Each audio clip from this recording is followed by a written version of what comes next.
Olá, bom dia! A Polícia Civil de São Paulo faz uma operação agora de manhã para cumprir 25 mandados de prisão contra ladrões de carga. A quadrilha agia em rodovias paulistas e de outros estados e mirava em carregamentos de matérias-primas. O bando mantinha galpões preparados com empilhadeiras para transferir a carga roubada e bloqueadores para impedir o funcionamento de rastreadores. Câmeras alertavam sobre a chegada da polícia. E você vai ver também mais uma noite violenta no Rio de Janeiro. Traficantes e milicianos voltam a se enfrentar pelo controle de uma favela na zona oeste da cidade. Os confrontos já entraram no 5º dia. Mais ônibus são incendiados à noite em Fortaleza e em Boa Vista, que sofrem com ataques comandados por bandidos. Também em Fortaleza, um motorista bêbado provoca um acidente grave. Ele dirigiu um caminhão que arrastou 19 veículos. 2 pessoas morreram e 13 ficaram feridas. Depois da pressão da sociedade, a ANS revogou a medida que permitiria aos planos de saúde cobrar até 40% dos clientes por consultas e exames. Uma pesquisa mostra que os brasileiros se irritam mais ao ligar para centrais de atendimento do que quando estão presos no trânsito. 10 anos depois da lei do saque, os consumidores ainda penam no telefone. É uma coisa irritante, porque a gente fica 10 minutos no telefone tentando falar com o atendente. E no Brasileirão, Atlético Mineiro e Bahia empatam com gols nos acréscimos. E são esses os nossos destaques. Hoje é terça-feira, dia 31 de julho. Bom Dia Brasil está começando agora.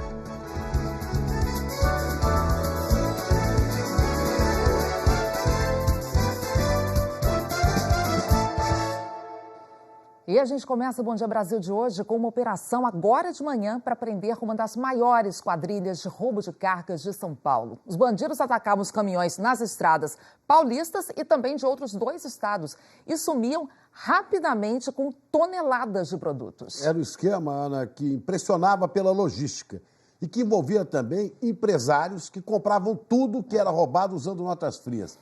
Vamos falar com a Glória Vanica em São Paulo. Glória, bom dia. São mais de 100 policiais nessa operação?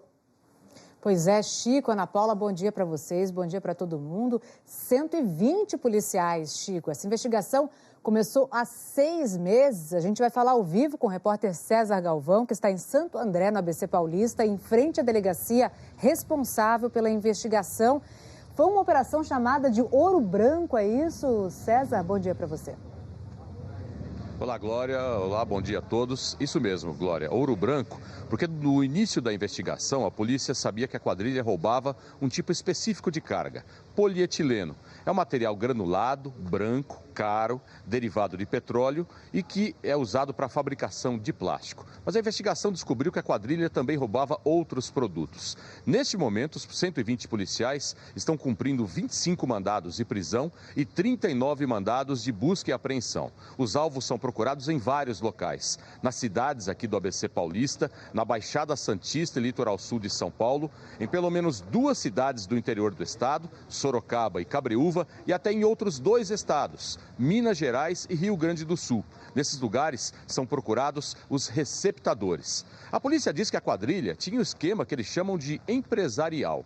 Além dos ladrões, também havia pessoas para cuidar do transporte das cargas, do esconderijo das cargas, da venda e da entrega para os receptadores. É o que a gente vai ver agora na reportagem. No meio de tantos caminhões que cruzam o estado de São Paulo, os ladrões tinham facilidade para escolher qual roubar. O interesse da quadrilha é por matérias-primas: polietileno para a fabricação de artigos de plástico, combustíveis e bobinas de aço e de cobre. São cargas caras, avaliadas entre 500 mil e 800 mil reais. Nos últimos 6 meses, a quadrilha atacou caminhões em 5 rodovias paulistas. Na Castelo Branco, que liga a capital ao interior do estado, no sistema Anchieta Imigrantes, principal acesso ao Porto de Santos, e no Rodoanel, que interliga 9 estradas. As cargas roubadas desapareciam rapidamente. Durante a investigação, a polícia chegou a 2 galpões em Mauá, na região do ABC, que os bandidos usavam para esconder as mercadorias. Encontrou até empilhadeiras usadas para transferir os produtos roubados para veículos da quadrilha. Enquanto isso era feito, nenhum celular funcionava nas redondezas. Esses aparelhos clandestinos, chamados de capetinha, bloqueiam o sinal dos telefones e também de rastreadores. Pelas câmeras instaladas nos armazéns, os ladrões viram que a polícia estava chegando e conseguiram fugir por uma saída nos fundos. As cargas tinham compradores. Com autorização da Justiça, a Polícia Civil gravou 2 bandidos negociando a compra de notas fiscais frias para esquentar a mercadoria roubada. É igual que não precisa no passado. É igual, é fácil mudar. Para mim fazer essa nota para ele hoje com o ICMS do jeito que está no pedido, me custou R$8.000 essa nota, porque eu tive que fazer a entrada. Não dá para cancelar isso? Não dá. Como que o cara que vende nota cancela? A gente cancela. O cara que vende nota não quer nem saber, o dinheiro já está na conta do cara. A investigação de 6 meses mostrou que a quadrilha tem cerca de 30 integrantes que agem no esquema organizado, com hierarquia definida. Uma equipe de logística, motoristas, um grupo grande de ladrões comandados por um gerente. O organograma tem ainda o departamento administrativo, com seus estelionatários, uma gerente financeira e um laranja. Coordenando o esquema, o chefe operador, que tem o contato com a empresa receptadora. Bom, essa operação começou bem cedo, feita pelos policiais aqui de Santo André. Os próprios policiais gravaram imagens do momento em que eles se organizaram para sair e começar a cumprir os mandados. A operação já começou a apresentar algum resultado. A gente está aqui na porta da delegacia e por aqui já chegaram pelo menos 6 presos. São 5 homens e uma mulher. Um dos presos é o segundo na hierarquia. A polícia também localizou um depósito na região de Mauá, uma cidade aqui da região do ABC Paulista, onde havia cargas roubadas. Tinha polietileno, que é o chamado ouro branco, e fios de cobre, rolos de fios de cobre que a quadrilha pretendia vender aos receptadores. A gente também tem a informação de que o chefe da quadrilha foi preso ontem em flagrante no interior do estado, Sorocaba, transportando uma carga roubada. Ana Paula, Chico. Que esquema enorme, César Galvão. Obrigado pelas suas informações. É importante ressaltar, né, Chico? O bandido que vai lá para a estrada com a arma, o outro que vende a nota fria, o que comercializa aquilo, são todos bandidos do mesmo jeito. São todos bandidos, mas é por isso que a gente chama de crime organizado, que não resiste à ação da Polícia Civil quando ela se organiza. Quando a polícia é organizada e faz a investigação, não tem espaço para o crime organizado. Está aí um exemplo a ser seguido. Parabéns à Polícia Civil de São Paulo. Funcionava que nem uma empresa, né? Você viu? Impressionante. Vamos agora para o Ceará. Por lá foi mais uma noite de tensão. Já são 16 ônibus incendiados por bandidos na região metropolitana de Fortaleza, além de outros prédios que foram atacados também por bandidos. A Aline Oliveira tem as informações ao vivo para a gente. Aline, bom dia. O último ataque por aí aconteceu à noite.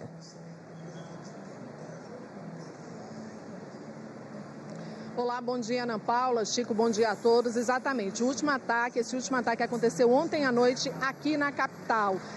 Homens entraram no micro-ônibus, renderam o motorista, mandaram os passageiros descerem e depois atearam fogo no veículo. Agora já são 16 coletivos incendiados desde a última sexta, quando começaram os ataques. Além dos ônibus, pelo menos 14 prédios também viraram alvo de tiros e bombas. Foram agências bancárias, dos Correios, secretarias de governo, delegacias de polícia e até o pátio do Detran, um depósito do Detran, onde 150 motos foram incendiadas. Até agora, 3 pessoas estão presas por participação nesses ataques. Elas já tinham passagem pela polícia e teriam confessado a participação nos crimes. Segundo a Secretaria da Segurança Pública aqui do Ceará, a motivação para esses ataques foi a morte de 3 integrantes de uma quadrilha durante uma operação policial na semana passada no interior do estado. Chico e Ana. Obrigado, Aline. E houve ataques também em série em Roraima. Bandidos incendiaram ontem à noite um ônibus em Boa Vista. Depois do ataque, a empresa que presta o serviço de transporte coletivo suspendeu a circulação dos ônibus na capital. Os veículos foram escoltados por carros da Polícia Militar até a garagem. No fim de semana, agências bancárias e um quartel da PM foram atacados. A PM disse que a ação dos bandidos é uma resposta à vistoria feita na semana passada no maior presídio do estado. E seguimos, infelizmente, falando de mais violência agora no Rio de Janeiro. Os moradores de Santa Cruz, na zona oeste da cidade, viveram mais uma noite de tensão por causa de tiroteios. A milícia por lá tenta tomar uma favela que é dominada por traficantes. E a suspeita é de que os milicianos tenham a ajuda de policiais militares.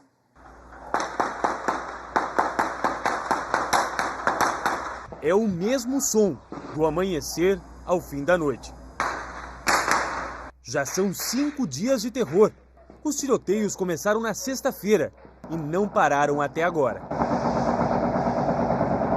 As ruas estão vazias, tá? Você não vê uma viva alma e não tem condições de ninguém viver num lugar desse assim, gente. Tem pessoas que moram dentro da comunidade, tem uma amiga lá que está saindo, vendendo tudo que tem para ir embora daquele lugar. Os confrontos acontecem na comunidade conhecida como Favela do Rola, que fica no bairro de Santa Cruz, zona oeste do Rio. A milícia tenta tomar a área, que hoje é dominada por traficantes, e os moradores estão no meio desse fogo cruzado.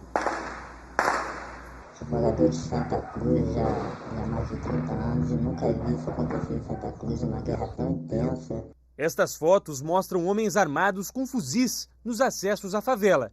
No fim de semana, um morador registrou um grupo também armado correndo numa região de mata perto das casas. Você é bandido ou bandido?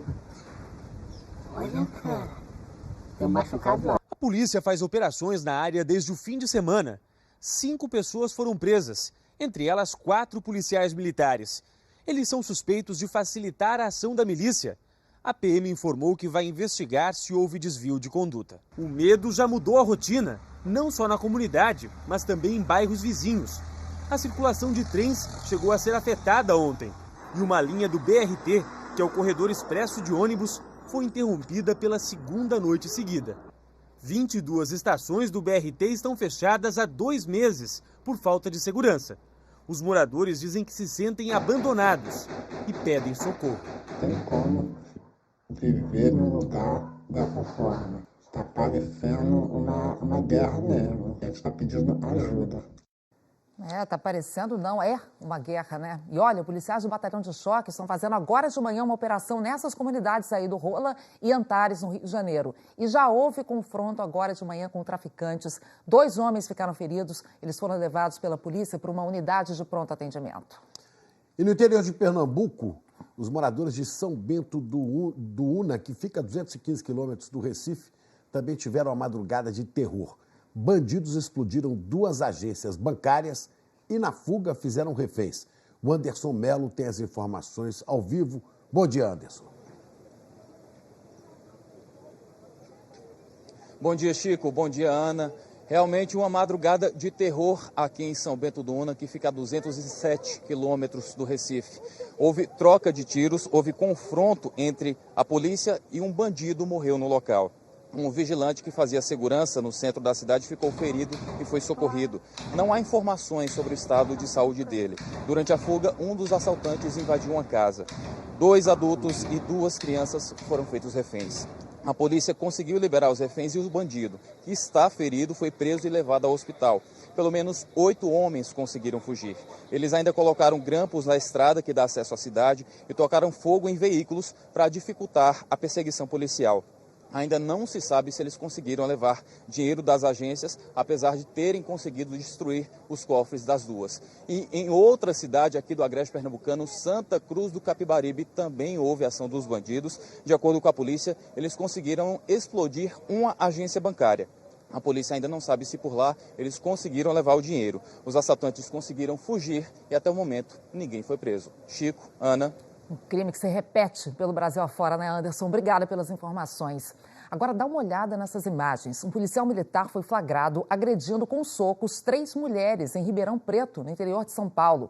O vídeo mostra, olha, primeiro as jovens conversando com pelo menos 5 policiais que foram chamados para atender a uma reclamação de barulho. De repente, um deles acerta um soco na cara de uma das mulheres, olha aí.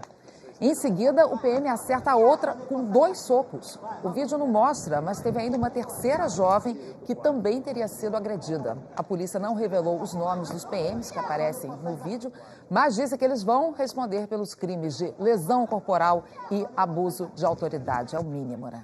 E fica aí o registro da covardia, né, Ana? A polícia de Mato Grosso do Sul prendeu uma advogada suspeita de dar um golpe milionário num idoso. E o mais impressionante é que essa fraude só foi possível graças a uma decisão judicial.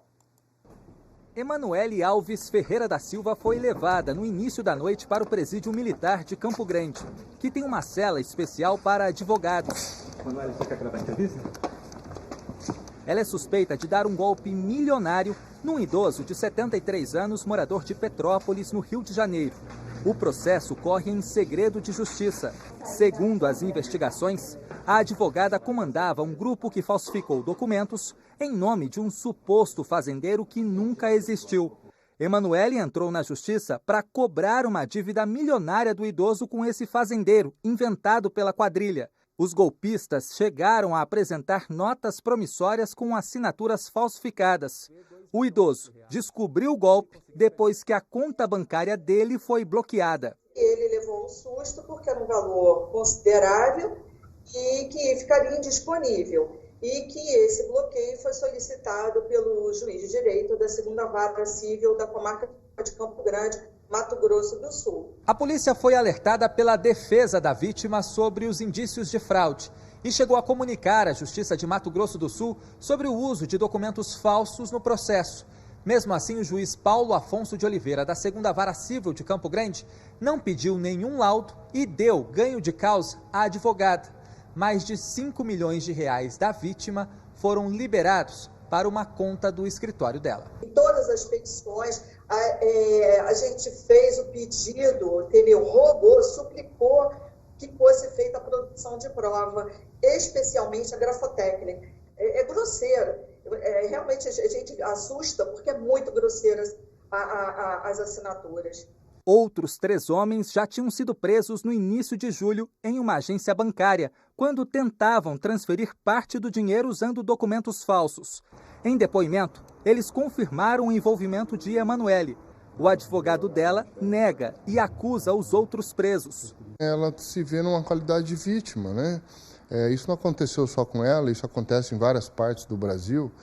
Advogados, eles muitas vezes não têm o conhecimento das intenções de quem traz algum tipo de documento ou alguma situação ilícita que está por detrás disso. A polícia ainda tenta descobrir como a quadrilha teve acesso às informações da conta bancária do idoso. Emanuele devolveu uma parte, mas o aposentado ainda não teve acesso ao dinheiro. Isso depende de uma nova decisão judicial. Nós questionamos a Justiça sobre a falta de análise das assinaturas. A assessoria disse que apenas que o Tribunal de Justiça de Mato Grosso do Sul não recebeu informações sobre esse caso e que, quando receber, vai encaminhar à Corregedoria do TJ. A defesa do idoso acionou o Conselho Nacional de Justiça, que disse que o caso segue em análise da Corregedoria e em sigilo. Não conseguimos contato com o juiz Paulo Afonso de Oliveira, da 2ª Vara Civil. Novos depoimentos de vizinhos da advogada Tatiane Spitzner revelam detalhes da discussão que ela teve com o marido pouco antes de cair do apartamento onde morava no interior do Paraná. O marido, Luiz Felipe Manvailer, está preso. E olha, teve uma testemunha que diz que viu a advogada na sacada ameaçando se jogar. A Bruna Bronoski tem as informações ao vivo desse caso pra gente. Oi, Bruna. Oi, Ana, Chico, bom dia a vocês, bom dia a todos. A Rede Globo teve acesso aos depoimentos de alguns vizinhos do casal que falaram com a polícia. Um deles disse que viu Tatiane com uma das pernas para fora da sacada, por cima do parapeito, mas que ela voltou para dentro. Pelo menos 2 testemunhas disseram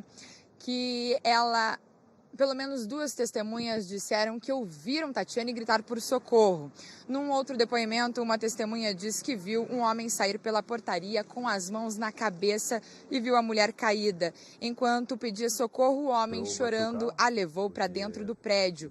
Nenhuma das pessoas ouvidas pela polícia disse ter visto a Tatiane cair do 4º andar. Hoje é o último dia para a polícia finalizar o inquérito. E aí o delegado responsável pelo caso vai decidir se indicia ou não Luiz Felipe Manvailer pela morte de Tatiane. O advogado de defesa de Tatiane disse que não vai fazer novos comentários enquanto não concluir o inquérito e ainda disse que a maioria dos depoimentos contradiz a versão de Luiz Felipe. Ana, Chico. Obrigado, Bruna. E agora a gente mostra flagrantes de um crime que está cada vez mais comum, principalmente nas grandes cidades, né? São cenas de roubo de celular que se repetem pelo país afora. Em muitos casos, os bandidos agem com extrema violência.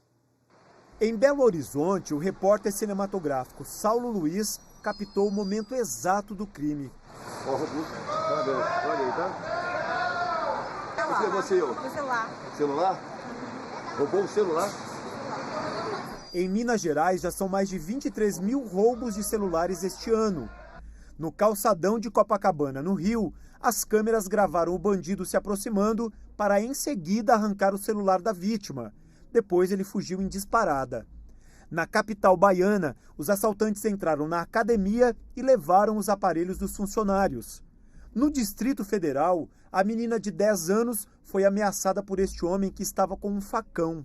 Aqui em Goiânia, os roubos de celulares cresceram quase 10% no primeiro semestre deste ano, na comparação com o mesmo período do ano passado. E não bastasse perder o aparelho para os bandidos, a população vive assustada porque os assaltantes têm agido com extrema violência para conseguir levar o celular.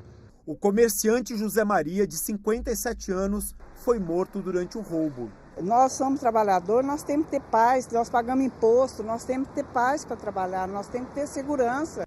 Em outras cidades goianas, mais violência.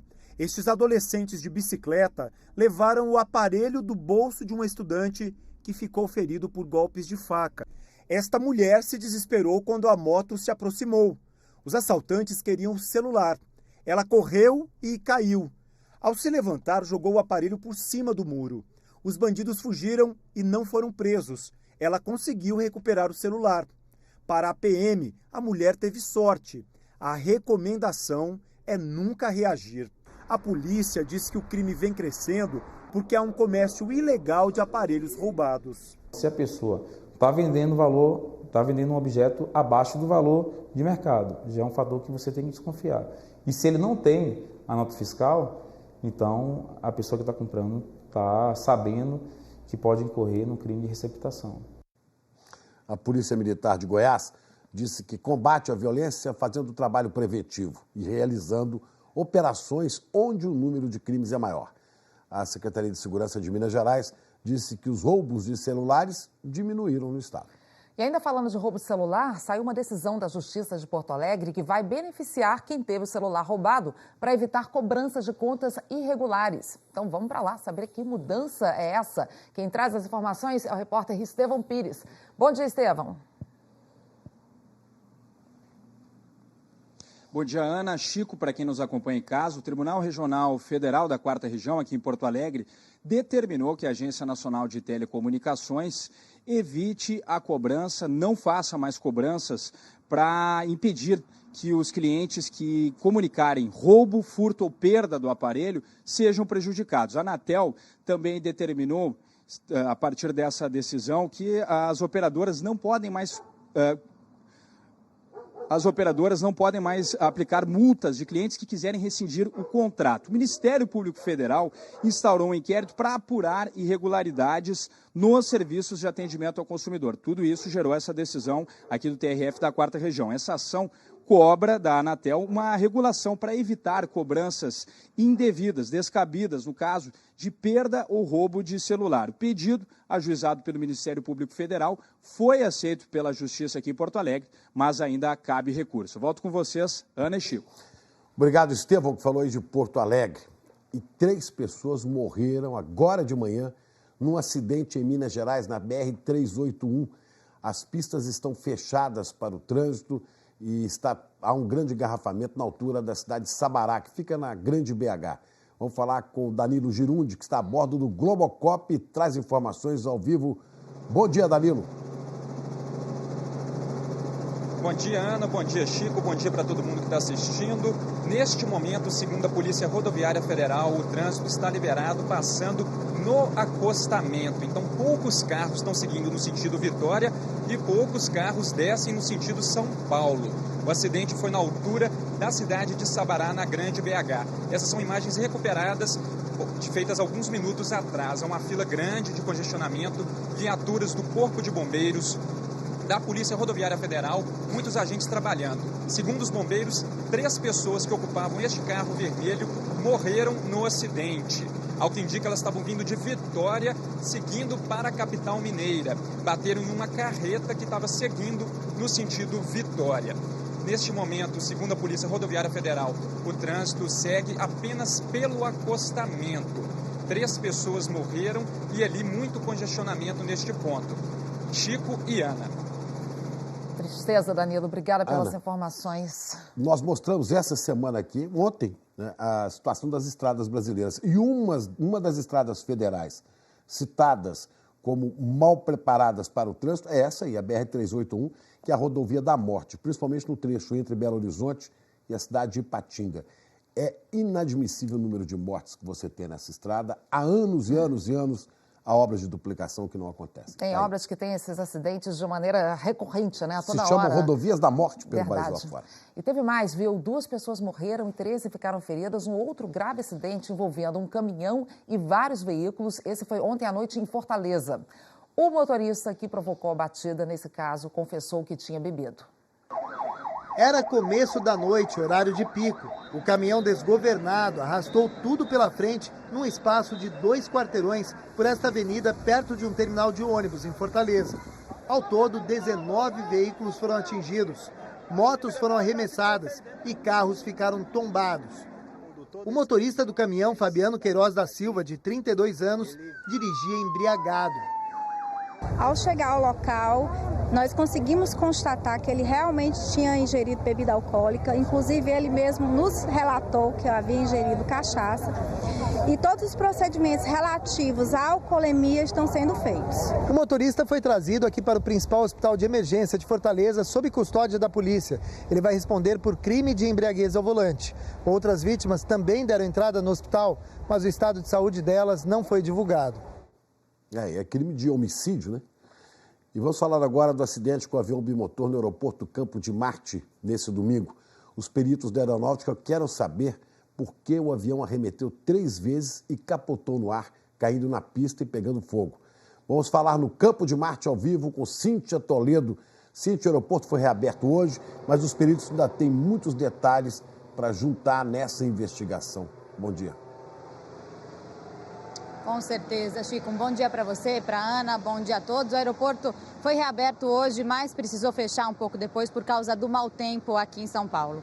Ontem essa aeronave foi retirada da pista, ela está já no hangar aqui do Campo de Marte. E os técnicos do CENIPA, que é o Centro de Investigação e Prevenção de Acidentes Aeronáuticos da Força Aérea, começaram o trabalho de investigação. Eles vão analisar as imagens feitas do momento da queda, vão analisar também as peças do avião e vão conversar com testemunhas. Um funcionário que trabalha na manobra de aviões disse que o piloto relatou à torre de controle problemas com os trens de pouso e pediu para confirmar isso. Por isso, ele fez as tentativas de pousos. A gente tem imagens feitas por cinegrafistas amadores, feitas por vários ângulos, e elas mostram o seguinte: o piloto fez um sobrevoo bem baixo e aí ele chegou a tocar a pista e arremeteu 3 vezes. Num dos vídeos dá para ver que os trens de pouso estavam acionados. Como não foi notado nada de anormal,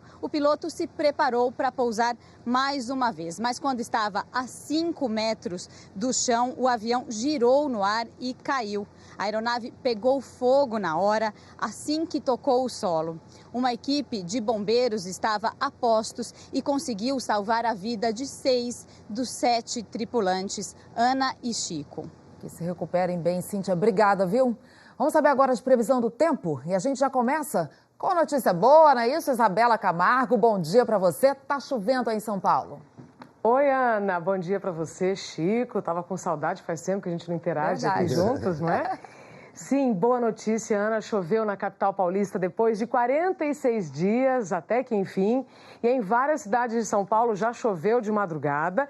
Só que o tempo vai ficar instável, tá? Durante todo o dia. Essa é a mesma condição aqui para a capital paulista. Vou te mostrar o que está acontecendo aqui na Zona Sul. A gente ainda tem algumas gotículas de água na lente da nossa câmera, mas você já vai ver que o tempo já está abrindo, então nós ficaremos assim, com aberturas de sol e com aquelas pancadas de chuva que vão e voltam ao longo de todo o dia, tá? Tempo instável mesmo. No litoral de São Paulo, além de chuva, caiu granizo de madrugada. Muita gente se impressionou com a quantidade de gelo. Olha só, isso foi em Mongaguá, Itanhaém. Olha aí, essa chuva veio, gente, do Paraná, na verdade, porque ontem em Sengés, bem na divisa com São Paulo, as pedras de gelo cobriram as ruas e mais de 300 casas foram danificadas.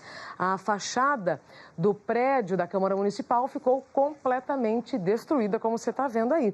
E hoje é dia de guarda-chuva para quem? Além aqui da capital paulista, como nós vimos. Vou te mostrar aqui no telão, inclusive vou destacar para você. Aqui, olha... Quase todo o estado de São Paulo, Rio de Janeiro e sul de Minas tem chance dessa chuva que vai e vem o dia todo. Já em Mato Grosso do Sul, que a gente está vendo pouco azulado, é chuva isolada e em pouca quantidade. Destaco aqui também boa parte do Rio Grande do Norte, faixa leste aqui do Recife e pontos isolados da região norte. Aqui no próximo mapa a gente entende então por esse verde, né, onde o tempo vai ficar mais instável. Boa chuva para o pessoal do Paraná, aqui na faixa leste, como eu mencionei, e no restante do país, tempo firme. Chico e Ana. Pois é, Isabela, chuva abençoada para São Paulo, que estava muito poluída, né? Desce a poluição e esfria também, em São Paulo e em outros lugares, né? Isso, inclusive, aí no Rio, Chico. São Paulo, Rio de Janeiro, no sul esfria mais. Vou te mostrar as diferenças do que aconteceu, especialmente ontem, né? Curitiba, então, hoje só 15, São Paulo 19, Rio de Janeiro 23 e Campo Grande 24. Aí você consegue identificar aqui as diferenças. E aí, para encerrar, né, as máximas dos outros locais, nós temos aqui 29 para Salvador, 38 em Palmas e 34 lá em Belém, no Pará.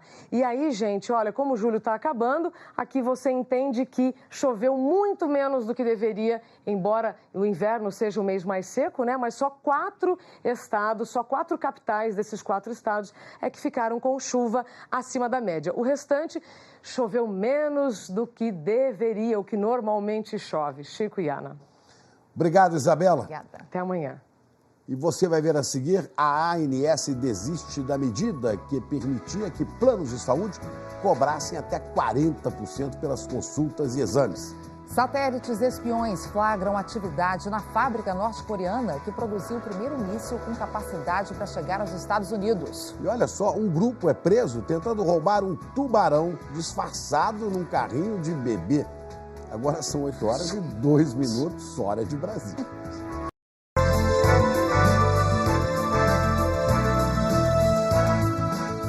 A Agência Nacional de Saúde voltou atrás e revogou a coparticipação em que os planos poderiam cobrar até 40% dos exames e consultas dos pacientes. Glória aos institutos que defendem o consumidor comemoraram, né, esse recuo da ANS. Isso, Chico e Ana Paula, e os consumidores agradecem, né? Na prática, as mudanças poderiam até dobrar o valor das mensalidades. A ANS agora decidiu abrir uma nova consulta pública para discutir os limites do pagamento de franquias e coparticipações nos convênios. Na corda bamba, como tantos brasileiros, Elisa tenta o equilíbrio entre um atendimento de saúde digno e o orçamento apertado. Há 5 meses, trocou o plano de saúde por um mais barato. A gente paga impostos altos e, infelizmente, a gente não pode depender do governo para nos dar um apoio ao contrário, como educação, plano de saúde, moradia, tudo está muito caro, com valores muito elevados. Muita gente ficou preocupada quando a Agência Nacional de Saúde Suplementar autorizou no fim de junho que as operadoras de saúde cobrassem dos consumidores até 40% do valor dos procedimentos. A medida valeria a partir do fim do ano, mas pegou tão mal que a ANS teve que dar um passo atrás. Em nota, a agência diz que decidiu reabrir as discussões sobre as normas de coparticipação e franquia, por causa da apreensão que o tema tem causado na sociedade. A norma foi revogada e será realizada uma nova audiência pública para discutir o assunto. O Instituto de Defesa do Consumidor comemorou o recuo. Segundo o IDEC, a nova norma poderia até dobrar os gastos dos clientes de planos de saúde. A gente vê como um reconhecimento, olha, não estamos indo para o lado que atende os interesses do consumidor e qual é a razão de ter uma agência reguladora se ela só vai defender os interesses das empresas, né? A gente espera, na verdade, que a agência ela entenda que interesse público envolve os interesses dos consumidores, né? Hoje, cerca de 23 milhões de pessoas, metade dos usuários de planos de saúde, estão sujeitos ao pagamento de franquia ou coparticipação. As regras que foram revogadas valeriam para os contratos novos. Mas o temor dos órgãos de defesa do consumidor era que afetassem também milhões de brasileiros que têm planos coletivos, com contratos que precisam ser renegociados anualmente. Essas regras já tinham sido suspensas há 2 semanas pelo Supremo Tribunal Federal, a pedido da OAB. Na liminar, a presidente do STF, ministra Carmen Lúcia, lembrou que saúde não é mercadoria, vida não é negócio, dignidade não é lucro. A Abrange e a Fena Saúde, associações que representam planos e operadoras, não gravaram entrevista. Em nota, disseram que continuarão estudando o que foi proposto pela resolução revogada e que é uma oportunidade para que todos possam oferecer contribuições que promovam o maior acesso da população aos planos de saúde e que reduzam as despesas das mensalidades. A revogação foi proposta pelo diretor da ANS, Rodrigo Aguiar. Ele admitiu que houve uma desconexão entre os objetivos da agência e a recepção da sociedade. A ANS disse que a data da nova audiência pública vai ser divulgada em breve, Ana e Chico. É bom ficar de olho para acompanhar e não ter outra surpresa desse tipo, né, Glória? Falando de outro assunto daí, o Ministério Público Federal em São Paulo reabriu as investigações sobre a morte do jornalista Vladimir Herzog durante a ditadura militar. Essa reabertura só foi possível porque a Corte Interamericana de Direitos Humanos entendeu, né, Glória, que houve crime contra a humanidade. E é um tipo de crime, Ana, que não tem prazo de prescrição. O jornalista Vladimir Herzog foi torturado e morto em 1975, aos 38 anos, na prisão durante a ditadura militar. Na época, a versão apresentada pelas autoridades foi a de que Herzog teria cometido suicídio na cela. O inquérito foi retomado depois que a Corte Interamericana de Direitos Humanos condenou o Estado brasileiro por impunidade nos crimes de tortura e execução de Herzog. O Palácio do Planalto não quis comentar a decisão do Ministério Público. Na época da condenação, o Itamaraty e o Ministério dos Direitos Humanos reconheceram a legitimidade da sentença e a jurisdição da Corte Interamericana. Chico e Ana. É um caso que já se torna internacional, vergonhoso, de um assassinato nos porões da ditadura. E ainda há, Glória, no país, quem acha que é possível que tenha havido suicídio a pouco mais de 1 metro do chão. Absurdo. O presidente da Nicarágua, Daniel Ortega, reconheceu que os homens encapuzados que circulam pelo país com armas são policiais voluntários, favoráveis ao governo. Ortega admitiu a morte de 195 pessoas nos protestos que exigem a sua renúncia desde abril. Mas a Associação Nicaragüense Pró-Direitos Humanos fala em 500 assassinatos. Esses paramilitares seriam responsáveis pela metade dos assassinatos, incluindo o da brasileira Rainéia Lima, que foi morta a tiros na semana passada, quando voltava do hospital onde ela trabalhava. Depois de mais de 100 dias de protestos, Ortega disse ontem que pediu ajuda da ONU para mediar um diálogo com a oposição. Ainda no noticiário internacional, a inteligência americana acredita que a Coreia do Norte está construindo novos mísseis e, com isso, descumprindo o acordo firmado com o presidente americano Donald Trump no mês passado.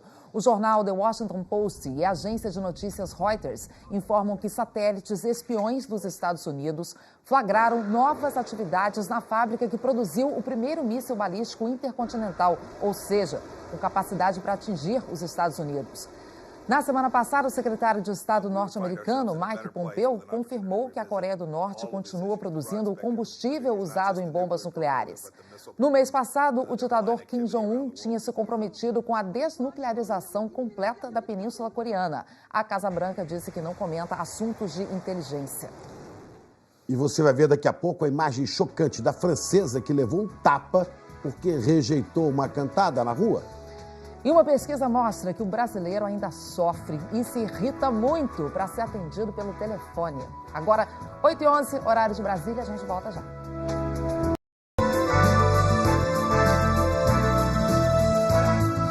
Estamos de volta. O vídeo de uma francesa sendo agredida depois de rejeitar uma cantada reacendeu o debate sobre o assédio contra as mulheres, né? A França tem tentado endurecer as leis contra os abusadores. Vamos saber mais disso lá em Londres com a Cecília Malan. Cecília, bom dia. Esse caso aí, né, que chocou todo mundo, pode dar força para a tal da lei da cantada. Isso, exatamente, Ana. Bom dia e bem-vinda de volta, amiga. Obrigada. Ainda esta semana, o parlamento francês espera aprovar o conjunto de medidas que prevê multas equivalentes a até R$3 mil para quem assediar mulheres na rua. A maior defensora do projeto, a ministra da Igualdade, Marlène Schiappa, disse que o caso da jovem agredida em Paris é um absurdo e que as multas devem começar a ser aplicadas o mais rápido possível. A estudante Marie Laguerre, de 22 anos, voltava do trabalho quando um homem passou por ela fazendo comentários obscenos e ofensivos. Marie gritou alguma coisa como "calha a boca". O agressor pegou um cinzeiro na mesa de um café e jogou em cima dela. Errou por muito pouco. Ela voltou para tirar satisfação e, na frente de todo mundo, levou um tapa no rosto.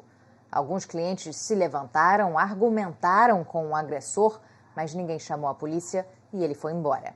Marie fez uma denúncia formal e o vídeo viralizou nas redes sociais. A polícia ainda tenta identificar o agressor.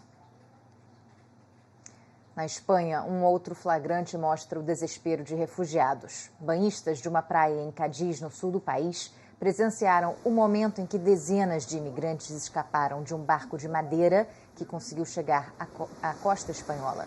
Testemunhas disseram que o grupo tinha cerca de 50 pessoas de origem africana e que elas pediam desesperadamente por comida e água. Segundo a Guarda Costeira, mais de 1.400 imigrantes chegaram à Espanha nos últimos dias. O país já é o principal destino de quem tenta fugir da fome e da perseguição, seja religiosa ou política, na África, cruzando o Mediterrâneo. Como eu venho falando há alguns dias, a Europa tem sofrido com um verão atípico. Um novo relatório mostrou que no Reino Unido já é o verão mais quente e úmido dos últimos 100 anos. Mas aqui em Londres, aquele tempo chuvoso e fresquinho, típico da cidade, virou uma memória distante. A secura mudou a cara da capital britânica. Veja na reportagem que a gente preparou para vocês.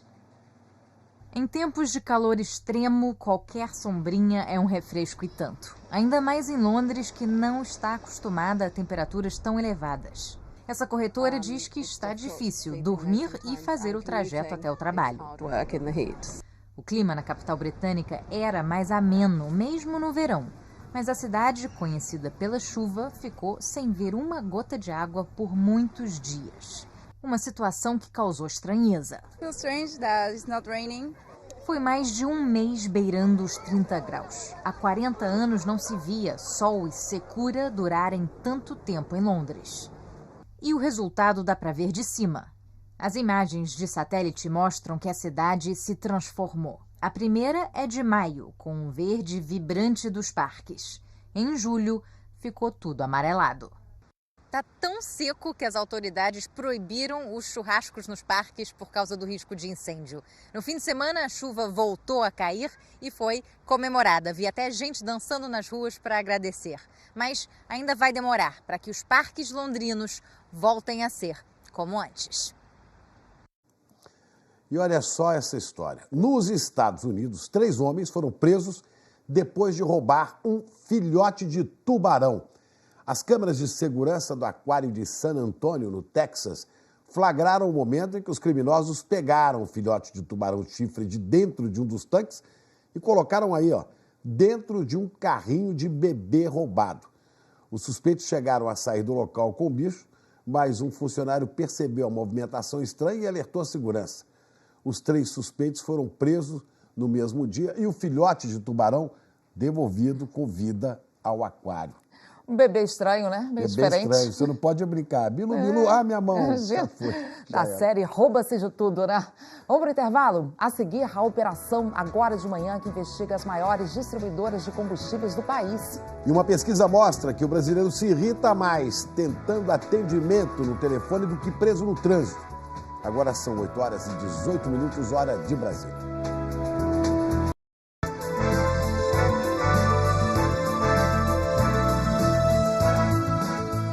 A Polícia Civil do Paraná está fazendo uma operação agora de manhã contra fraudes na distribuição e venda de combustíveis em Curitiba.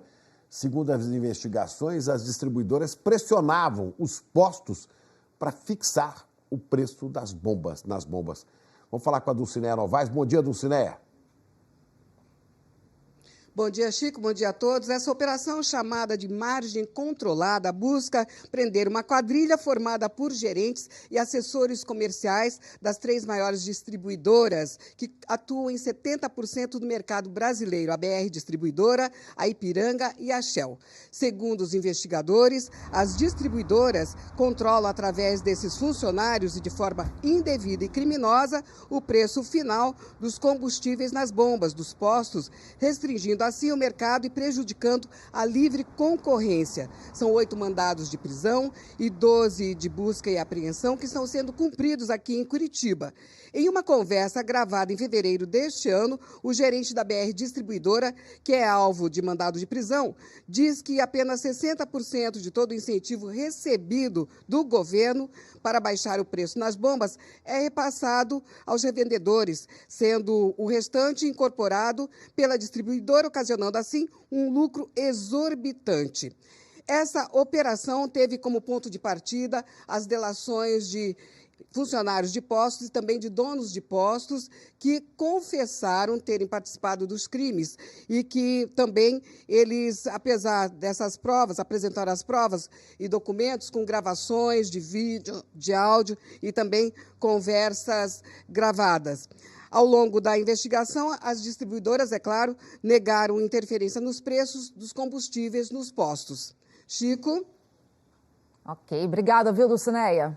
E olha, a gente viu aqui, um pouquinho mais cedo aqui no Bom Dia Brasil, né, que a Justiça está cobrando uma ação da Anatel para impedir condutas abusivas no caso de roubo ou de perda de celular, pois o Ministério Público apura também irregularidades nos serviços de atendimento ao consumidor. As reclamações sobre isso aumentaram nos PROCONs.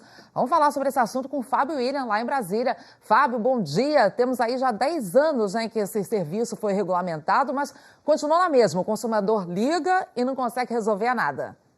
Não consegue resolver nada, mas se irrita, que é uma beleza, viu, Ana? Muito bom dia, bem-vinda de volta. Obrigada. Bom dia, Chico, bom dia aí para todo mundo. Olha, o consumidor ou é atendido por uma máquina ou por um atendente que parece robotizado. A lei que regulamenta o serviço existe há 10 anos, mas na prática não funciona. E as reclamações contra o SAC, Serviço de Atendimento ao Consumidor, só aumentam.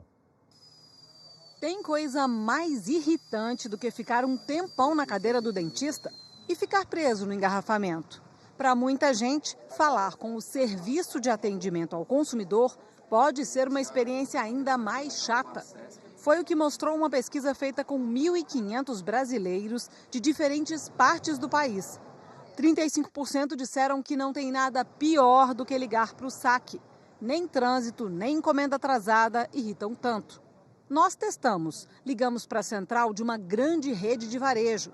De cara, percebemos o descumprimento da regra, que diz que o consumidor tem que ter a opção de falar com o atendente e não com uma máquina, logo no primeiro menu eletrônico.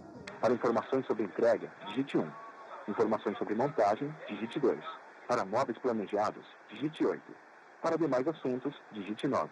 O Helder ligou para o SAC e não conseguiu descobrir por que a operadora de telefone aumentou o preço do plano dele sem que ele pedisse. Diz que fez 5 ligações e nada. Vocês tinham que ouvir propagandas e quando você ia tentar falar com o atendente, não conseguia, ficava ali aguardando. Na pesquisa, muita gente reclama das frases feitas, quase robóticas, dos operadores. Tem quem não goste de ser atendido por máquinas, mas a maioria se irrita mesmo quando vai sendo jogada de um atendente para o outro. Já faz 10 anos que o governo criou regras específicas para o serviço de atendimento ao consumidor por telefone. Determinou, por exemplo, um tempo máximo para a transferência da ligação para o setor competente e também que a central cancele o serviço imediatamente quando o cliente pedir.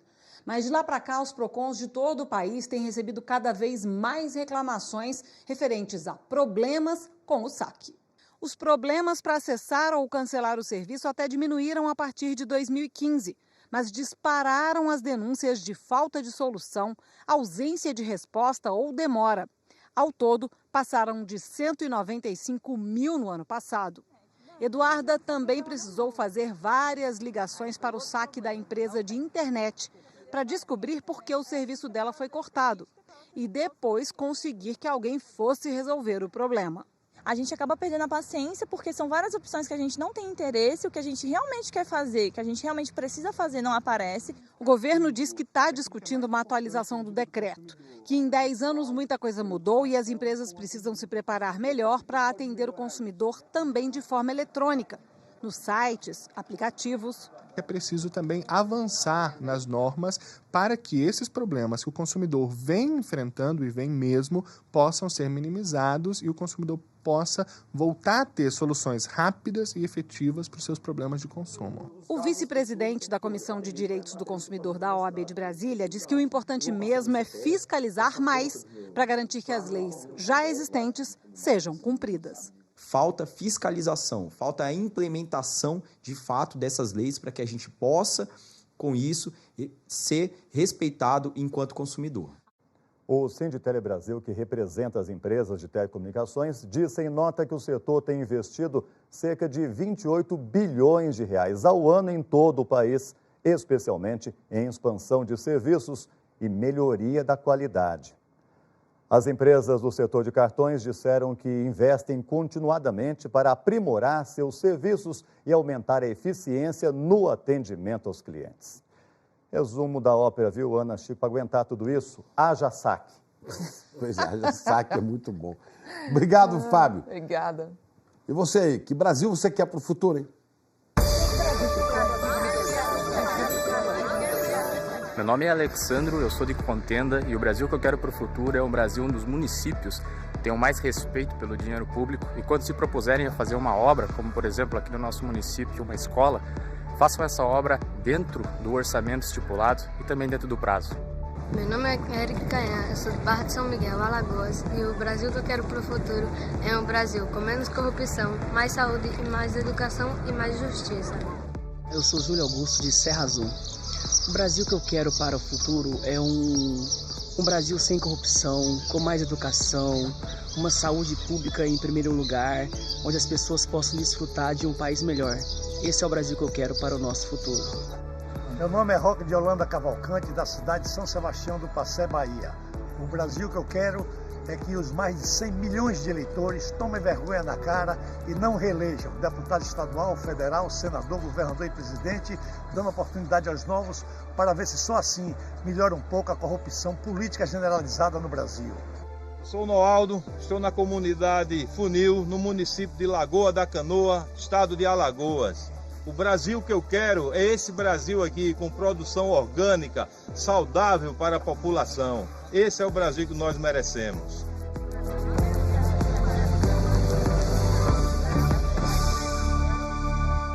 Viram o que o Alexandre comentou ali logo no começo, né? Que quando os governantes se propuserem fazer uma obra que tenha prazo certo, cumprido, e orçamento também cumprido, estipulado. Porque além da corrupção, além de tudo, há uma crise de gestão do dinheiro público também, que não de haja competência. Aditivo nos contratos, né? Porque você faz a concorrência, a licitação, dá um preço, depois vai aumentando. Agora, eu gostei. O Brasil que eu quero é um pouco o Brasil do Júlio Augusto da Silva, de Serra Azul, em São Paulo. Sabe por quê? Você ouviu o tanto de passarinho que estava cantando ao redor dele? Sabe, o Brasil que eu quero é o Brasil que haja canto de passarinho, que a gente consiga ouvir. Fantástico isso aí. Olha, as mensagens que você tem visto aqui estão na Globoplay, na nossa página da internet e no site g1.com.br/Brasil que eu quero, tudo junto, onde você encontra também as dicas de como gravar o seu vídeo. E daqui a pouco termina hoje o prazo da medida provisória que reduziu o preço do diesel depois da greve dos caminhoneiros. E a Polícia Federal faz operação contra um esquema milionário de desvio de dinheiro na Prefeitura do interior de São Paulo. Agora são 8h30, hora de Brasília.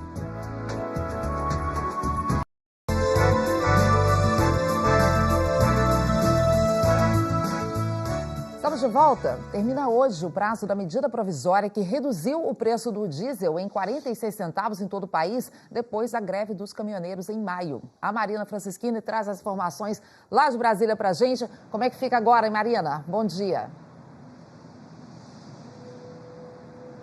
Oi, Ana, bom dia para você, bom dia a todos. Pois é, a Casa Civil deve editar um decreto sobre esse assunto até amanhã. É para regulamentar como é que fica essa redução no preço do litro do diesel de agosto até dezembro. A expectativa é saber de quanto será o subsídio, ou seja, se o governo vai manter os atuais 46 centavos de redução. Hoje o governo subsidia o litro do diesel da seguinte forma, 16 centavos. Via abrir mão de arrecadação mesmo, ou seja, diminuir os impostos que incidem sobre o diesel e 30 centavos via Tesouro Nacional. E aí o governo tem que compensar fornecedores e a Petrobras e para isso reservou 9 bilhões e meio de reais. Agora, segundo a Agência Nacional de Petróleo, esses descontos ainda não chegaram integralmente ao consumidor, ou seja, as bombas de combustível. Ana e Chico. Obrigado, Marina, que falou de Brasília. E de lá nós vamos agora para o estado de São Paulo, onde a Polícia Federal está fazendo, neste momento, uma operação contra um grande esquema de desvio de dinheiro na Prefeitura de Jales, no interior de São Paulo. O repórter Patrick Lima está em frente à Prefeitura e nos traz informações. Bom dia, Patrick.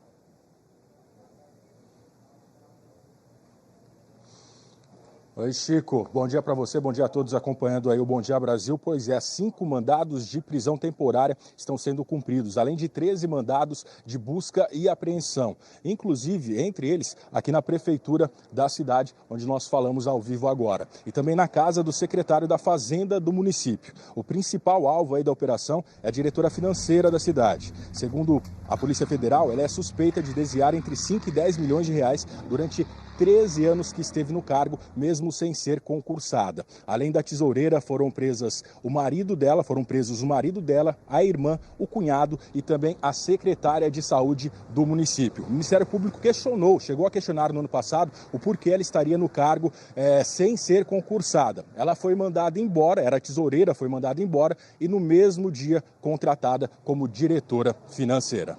Patrick Lima, para o Bom Dia Brasil. O IBAMA e equipes do Batalhão Ambiental da PM de Goiás flagraram a retirada ilegal de madeira em áreas de proteção ambiental no Cerrado. Mais de 30 fazendeiros foram multados e vão ser processados. O fiscal toma um susto ao ver a destruição dentro da mata. Retirada de madeira da reserva, tirando para vender. Carretas e carretas de madeira que eles tiraram daqui. É grande. Agora vamos atrás dos infratores. Pegamos 2, um correu, nós vamos pegar os outros. Eram os funcionários contratados pelo dono da fazenda que faziam a extração. Eles deram explicações, foram liberados e vão responder criminalmente por retirada ilegal de espécie protegida. No caso, a aroeira, que em Goiás a extração é proibida. O levantamento, feito através de imagens de satélite, identificou 177 pontos desmatados na região noroeste de Goiás, na divisa com o Tocantins. Muita madeira ainda nem tinha sido levada quando a equipe do IBAMA chegou. Foi preciso um mutirão para retirar os troncos de várias espécies. Madeira aqui na mata está sendo recolhida para levar para o pátio. Os donos das fazendas não tinham licença para retirar a madeira. 9 máquinas e tratores também foram apreendidos, além de 3.750 estacas de madeira que vieram ilegalmente do Pará. Os fiscais descobriram que parte da área desmatada estava dentro de reservas de proteção permanente, consideradas intocáveis. Cerca de 30 fazendeiros foram identificados e as multas somam mais de R$1.100.000. E além da infração administrativa, os fazendeiros vão responder a processo no Ministério Público Estadual. A quantidade de madeira apreendida ainda está sendo calculada pelo IBAMA. E há 33 anos, milhões de brasileiros têm ajudado a criar oportunidades para crianças e adolescentes atendidos pelo Criança Esperança. Vamos mostrar agora um projeto em Goiânia, criado para manter os jovens longe das drogas. Como? Com música e diálogo.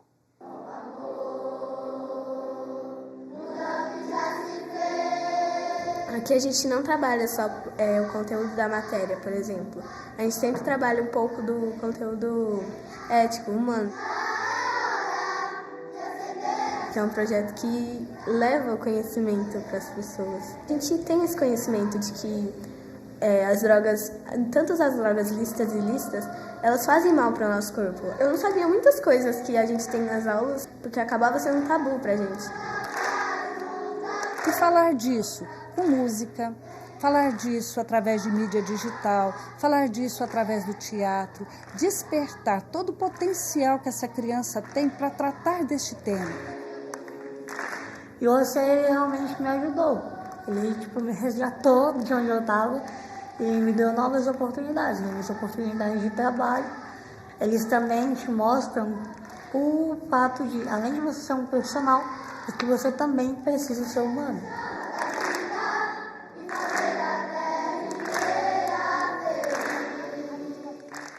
Para doar R$ 7,00, ligue 0500 2018 007.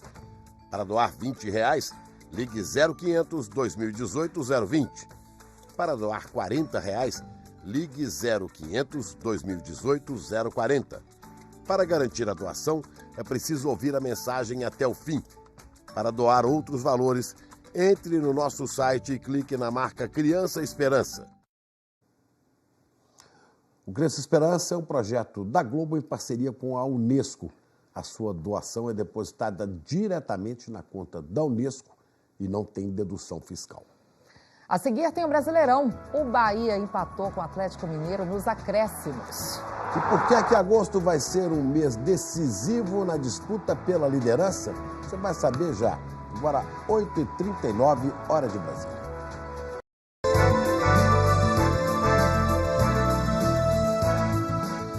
E agora vamos falar de esporte, né? A Carol já está aqui, coisa louca. O Bahia, né? Jogou com o meu Galo, fechando a 16ª rodada do Brasileirão. E depois dos 45 do segundo tempo, depois dos 45, aconteceu um monte de coisa. Que jogo, né, Chico, para fechar a rodada. É o famoso só acaba quando termina, né? Não, pois é, e é aquele momento ali, né, gente, tem muito torcedor que às vezes sai do estádio aos 45, aos 45 o juiz deu mais 4, né? Foi aí que o jogo começou, na verdade, né? Olha só, o Galo marcou já nos acréscimos.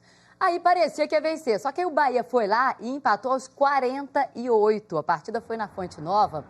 Logo aos 4 minutos, o Xará cortou o zagueiro e tocou para o Matheus Galdesani, deixar o Atlético na frente, 1-0, o torcedor do Bahia que não tinha nem entrado ainda no estádio, já estava 1-0.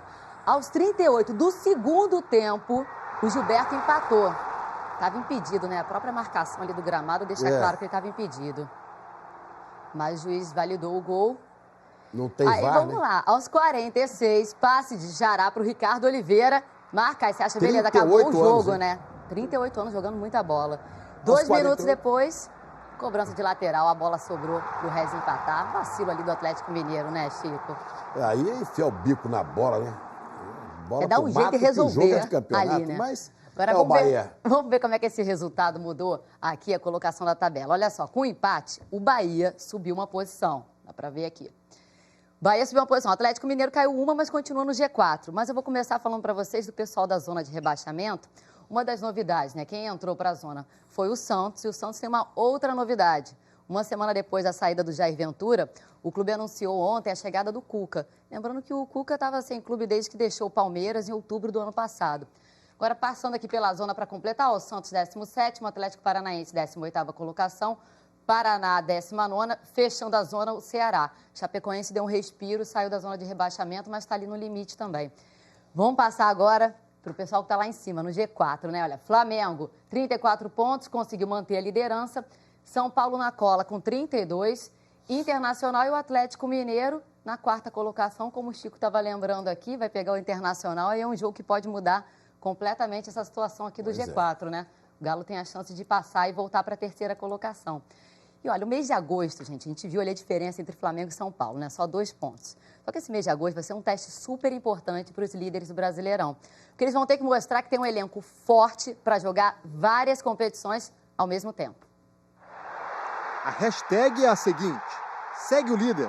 Uma brincadeira criada pela torcida do Flamengo e, ao que tudo indica, levada bem a sério pelo São Paulo, que tem seguido o líder de perto.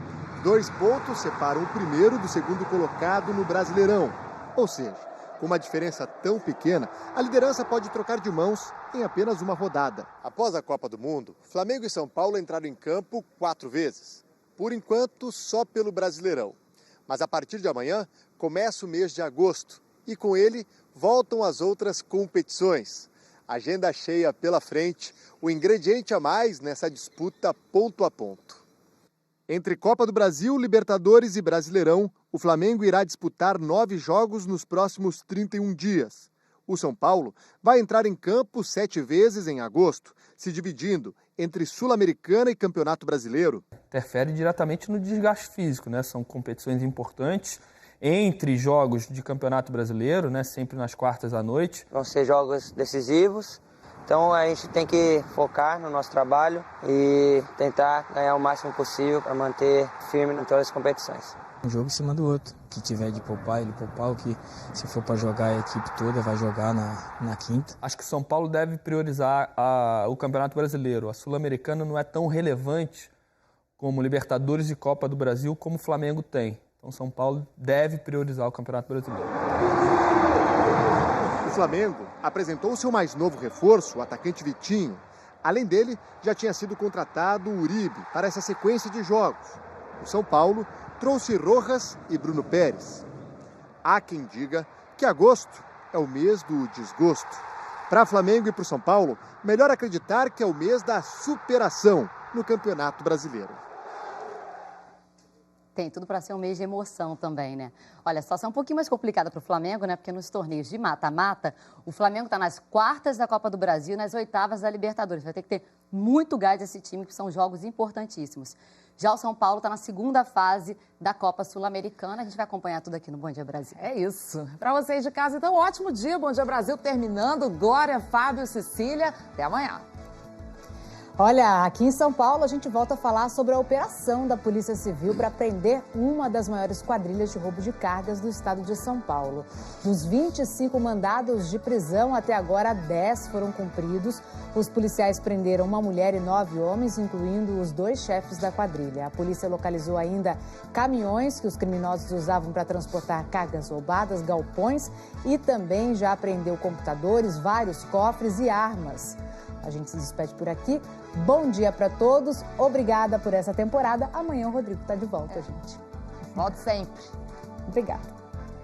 O Ministério da Saúde lança agora de manhã a campanha nacional de vacinação contra a poliomielite e o sarampo. O governo vai fazer um alerta sobre o risco da volta de doenças que já não circulavam no país, como é o caso do sarampo. A campanha começa na próxima segunda-feira e vai durar todo o mês de agosto. Uma ótima terça-feira para todo mundo. Saiu hoje um relatório do governo britânico alertando que o abuso sexual de crianças e mulheres por funcionários de organizações de ajuda humanitária é endêmico, tem acontecido há muitos anos e não para. Parlamentares britânicos ouviram vários relatos, inclusive de casos de estupro. O texto conclui que muitas dessas ONGs estão mais preocupadas em proteger a própria reputação do que as vítimas. Até amanhã, gente. Tristeza, né, Cecília? Olha, para vocês de casa, então, ótimo dia. Outras notícias, você sabe, no Jornal Hoje. E amanhã a gente está de volta. Até lá. Bom dia para todo mundo. A gente se vê amanhã. Bom, a Ana é bem-vinda de volta depois da Copa. E eu fico fora por 10 dias para ter o refresco e a gente depois retomar, né? Segurem aí, tomem conta do espaço direitinho. Deixa com a gente. Aproveita, Chico. As férias. Bom, e hoje é festa na cidade que é conhecida como Coração do Brasil. Festa no Coração, que é Anápolis, em Goiás, 111 anos. Até na outra segunda.